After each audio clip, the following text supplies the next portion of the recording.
在国外某处的沙滩上，游客发现了好多珍珠，一个比一个大，在太阳的照射下还散发着耀眼的光芒。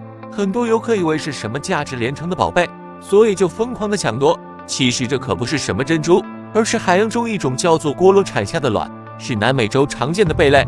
而这种珍珠的形成，是因为锅螺会将卵产在充满了蛋白质和糖分的卵鞘里，让卵在里面慢慢吸收养分孵化，而这就是我们所谓看到的珍珠。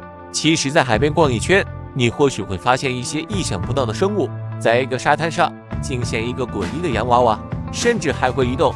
你说要是你看见了，这吓不吓人？一旁的男子好奇地走近一看，结果却笑喷了。原来这洋娃娃里面另有乾坤，里面藏着一只寄居蟹。他将洋娃娃的脑袋当成了自己的房子，拖在沙滩上行走，乍一看还十分的可怕。寄居蟹常寄居于死亡的甲壳类动物的壳中，以此来保护其柔软的腹部。